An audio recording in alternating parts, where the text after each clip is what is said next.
Tonight, flying home and into handcuffs. ISIS brides and their children heading to Australia. Several set to land in Sydney, some to be arrested on arrival. A woman critically injured when a car and fuel tanker collide at Londonderry, sparking a grass fire. A young man killed when a car plunges into a river at the Royal National Park. Police investigating if street racing is to blame. $10 billion to boost fuel security, including a 1 billion litre emergency stockpile. A toddler fighting for life after inhaling a cake decorating ingredient. And Alex Johnston makes peace with the Chiefs to become their second official signing.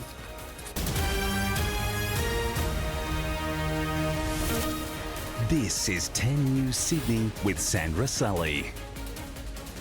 Good evening. First tonight, after years in exile, families linked to Islamic State fighters are on their way back to Australia. By this time tomorrow, 13 women and children will be minutes away from arriving. Most are going to Melbourne, but some will settle here in Sydney. Police will be waiting with members of the group to be arrested on terror and slave trading charges. Swapping Syria for Sydney, soon to be among our newest residents, a woman once married to an ISIS fighter and her child. They made an appalling, disgraceful decision. The government has not and will not provide any assistance to this group. Another 11 women and children are heading for Melbourne. Some in the group won't even leave the airport, set to be arrested and charged by the AFP after an investigation spanning more than a decade. To determine whether Australians who travelled to Syria may have committed Commonwealth offences and crimes against humanity offences such as engaging in slave trading. The federal government says its hands are tied. It cannot block their return unless a temporary exclusion order is enforced on national security grounds. So far, only one has. There are very serious limits on what can be done with respect to preventing a citizen of a country returning to their country. They're letting these ISIS brides back in, and goodness knows what flows from there. The challenge is balancing community safety and national security with the citizens' right to return. The women and children will be under close surveillance in Australia to reduce the risk of radicalisation. It is possible, experts say, for them to reintegrate. Some might say it's a pipe dream, but it's not. We've done this many, many times before with people who have come out of camps like this with connections with terrorist groups. The children will undergo special programs, including one to counter violent extremism. For now, our terror threat level is unchanged. I'm not concerned immediately by their return, but they will get our attention, as you'd expect. A homecoming that, for some, will end in handcuffs. John Paul Gonzo, 10 News. A man has drowned in the Royal National Park after becoming stuck in a car that left the road and then plunged off a bridge. Police are investigating if two vehicles were racing at the time of the tragic incident. Winched from the water at Audley Weir, an Audi sedan that plunged off a bridge. It was just after 1 a.m. when the car left the road and began to sink.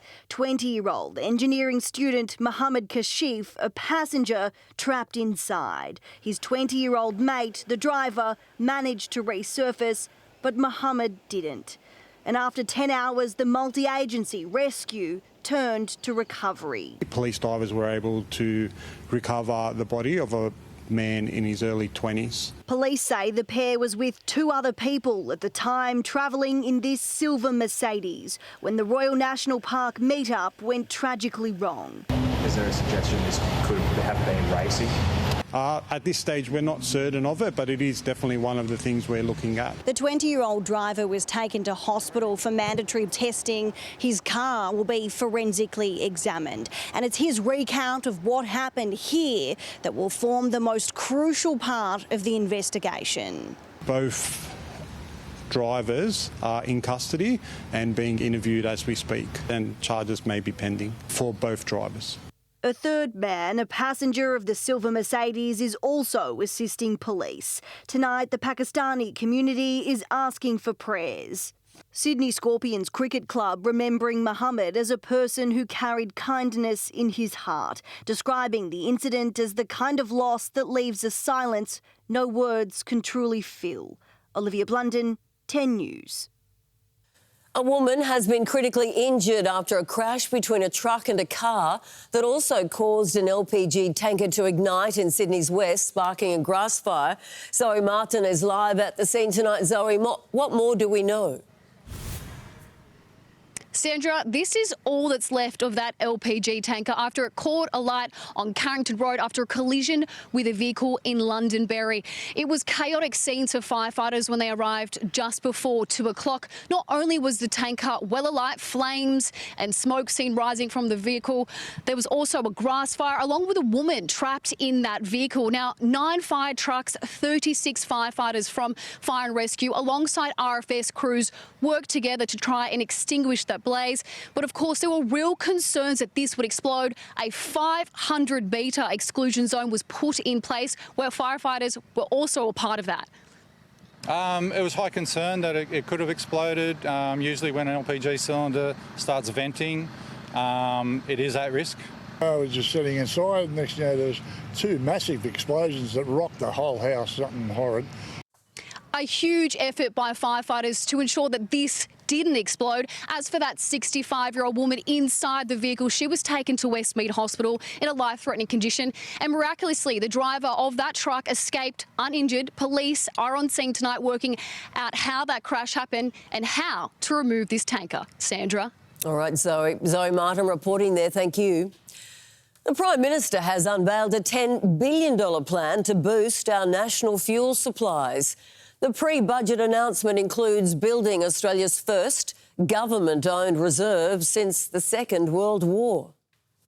From the Strait of Hormuz to the local servo, Australia's position at the end of a very long supply chain has been exposed. We want people to continue to do what they can to conserve fuel. The Prime Minister today announcing next week's federal budget will include $10 billion for fuel security. Making sure that Australians can have more confidence in protecting our energy sovereignty, not just during this crisis, but going forward as well. $7.5 billion in financial support for the private sector to buy shipments of fuel and fertiliser, $3.2 billion to build a 1 billion-litre government-owned reserve for the first time since World War II. Australia is actually in a minority of countries in the International Energy Agency who don't have a government-owned fuel reserve. This government always thinks that the government is the entire answer. All aimed at boosting minimum stock levels from the current 27 days to 40 days worth of petrol, 50 days of diesel and jet fuel. This is too little,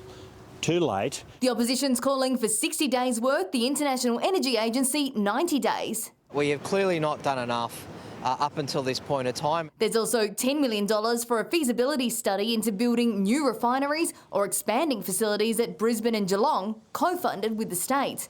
But none of these new measures will help with supply or price now. As the global oil shock drives inflation here, the Treasurer is today batting away a warning from the Reserve Bank Governor against cash handouts for households, dismissing it as hypothetical. There won't be a heap of additional stimulus pumped into the economy as a consequence of our budget. It would just mean short-term gain for long-term pain. The big banks have all passed on yesterday's rate rise, the third this year. Unfortunately, I do think we can expect the interest rate rises to continue as fuel prices flow into the economy.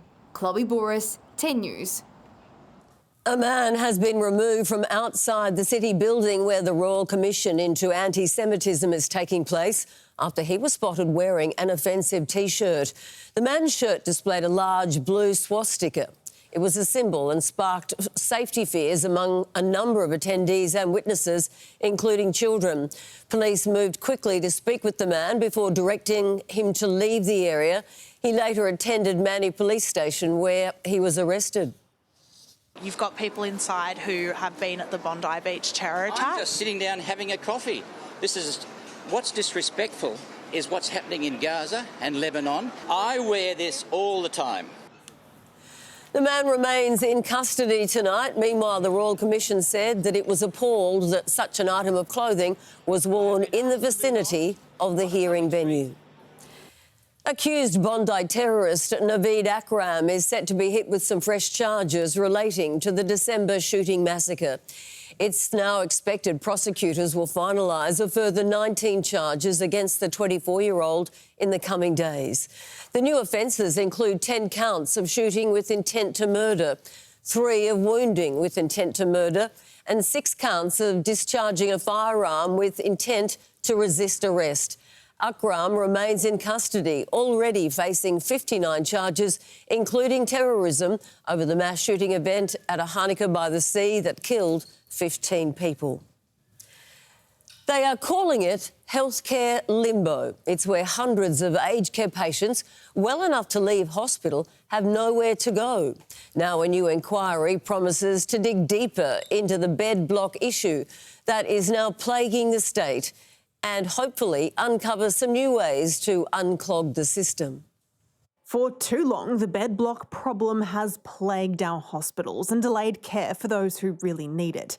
Finally, it's being put under the microscope. Essentially, this is having a different set of eyes looking at a wicked problem.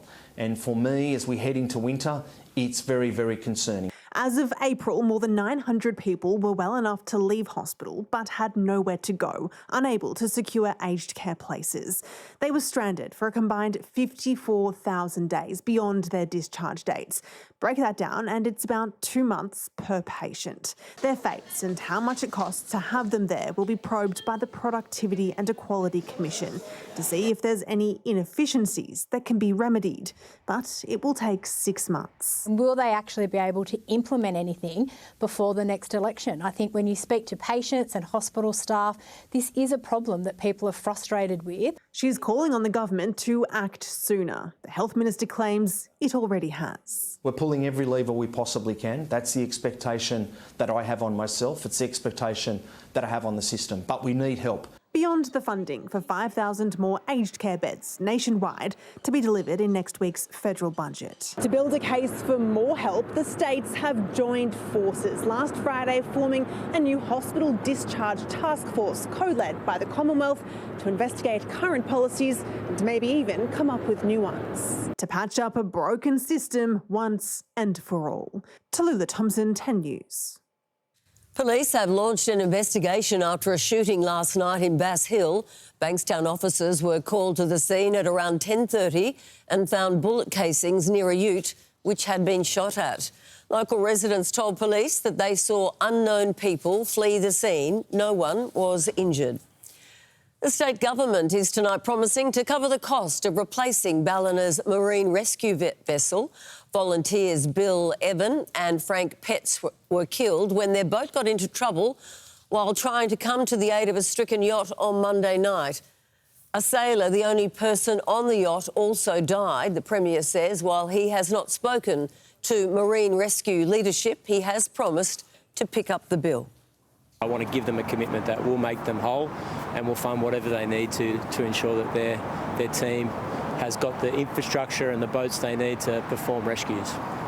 4 other marine rescue volunteers did make it to shore but suffered various injuries. Tara Rushton is here with a quick preview of tonight's sport. And Tara, sorries have been exchanged between Alex Johnston and the PNG Chiefs. We thought it was deal done, Sandra, but it wasn't. How the NRL's all-time leading try scorer and the Chiefs' top brass got his contract back on track. Liv lives on. Cam Smith backs in the Rebel Golf League to survive, but what does he say about those retirement rumours? And we love gorgeous goals, and this is up there. A 94th minute winner, making it even sweeter, the Aussie Connection, which we will tell you more about a little later in sport. Can't wait for that one. All right, Tara, see you then. Thank you. Stay with us, still to come. How some quick-thinking shoppers thwarted a pair of alleged would-be thieves at the bottle shop. An Australian first, Randwick, the centre of a major boost to children's cancer care. And from Macquarie Park to Box Hill, nearly 10,000 more Sydney drivers are cashing in on toll relief.